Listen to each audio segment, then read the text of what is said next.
नमस्कार, जय माता दी। सर्वप्रथम तो मैं नरेंद्र मोदी जी को पुनः प्रधानमंत्री बनने के लिए आपको बहुत बहुत आभार देना चाहती हूँ। पिछले ही वीडियो में मैंने ये कहा था कि खिलेगा तो देश में कमल ही। ये मेरी अपनी आस्था थी, मेरा अपना निजी विश्वास था।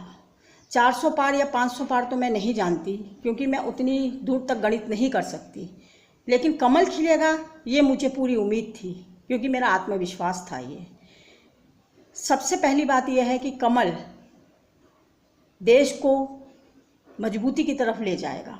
बाकी कोई भी व्यक्ति इस समय पे वर्तमान में प्रधानमंत्री बनने योग्य नहीं है। दूसरी बात कि मैं आज आप लोगों से एक बात ज़रूर कहना चाहूँगी कि मैं रोज़ सुन रही हूँ, कहीं आ रहा है कि भाई अयोध्या के लोग गलत हैं, वो हिंदू नहीं है। देखिए, धर्म और अधर्म की को तो कोई बात ही नहीं है।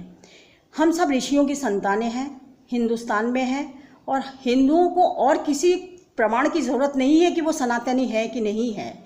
इसलिए इस लड़ाई को कृपया बंद करें। रह गया मंदिर का मुद्दा। मंदिर बनना था सो बन गया, शायद वो मोदी जी के हाथों बनना था, लेकिन भगवान को कोई भी बना नहीं सकता है, क्योंकि इंसान एक मुट्ठी राख बनकर उड़ जाएगा। उसका अपना कोई वजूद ही नहीं है, उसे तो सिर्फ अपना कर्म ही करना चाहिए।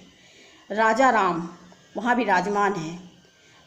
जब राजा राम का समय था, राम का साम्राज्य था, तब क्या जनता सुखी थी? नहीं थी। मैं ऐसा राम राज्य कभी नहीं चाहूँगी कि हिंदुस्तान में आए, क्योंकि राजा राम स्वतः ही दुखी रहे हैं। घर में माँ का तरफ से उन्हें वनवास भेज दिया गया, जंगल में सीता माँ को रावण उठा कर ले गया।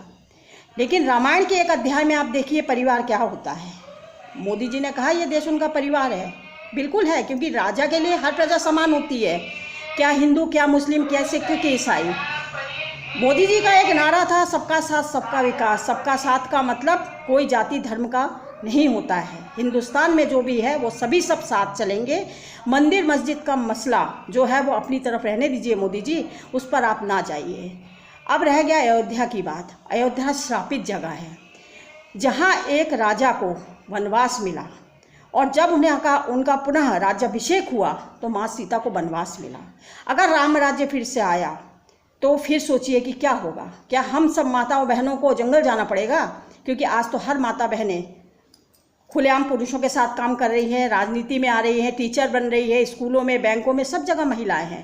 तो ऐसा राम राज्य हिंदुस्तान में कभी आना ही नहीं चाहिए। धर्म अपनी जगह, राजनीति अपनी जगह। आज आप अगर देखेंगे तो परिवार क्या है? रामायण में भी तो एक परिवार दिखाया गया है, जहाँ एक माँ ने अपने बेटे को वनवास भेज दिया, और एक भाई ने अपने भाई रावण को मरवा दिया। अगर विभीषण ना होता तो रावण की मृत्यु कभी नहीं होती। राम की मंदिर बनने की जरूरत ही क्या है? राम तो घर घर में है। और हमारी रामायण के अंदर ही देख लीजिए, अगर किसी ने तप किया है तो लक्ष्मण की पत्नी उर्मिला ने किया है, जिन्होंने बिना कुछ किए ही वनवास भोगा है। तो अब आप सोचिए कि हमारा ग्रंथ कहाँ है और हम उस पर कितना जी रहे हैं। हिंदुत्व की राजनीति करना बंद कीजिए। लोग सनातन सनातन सनातन चिल्लाते हैं, खुद तो सनातनी बन जाए। भगवा भगवा चिल्लाते, भगवादारी का मान करना तो सीख जाए, भगवा वस्त्र का मान सम्मान करना तो सीख जाए। और अयोध्या में वोट मिले चाहे ना मिले, कुछ योगी जी ने माफिया का सफाया कर दिया है। कई लोग माफियाओं के बदौलत ही गद्दियों पर बैठे हैं। राहुल गांधी चूहे के जैसे फुदक रहे हैं, अभी तो कुछ कर ही नहीं पाए, एक सीढ़ी नहीं चढ़ पाए। भाजपा तो अपने दम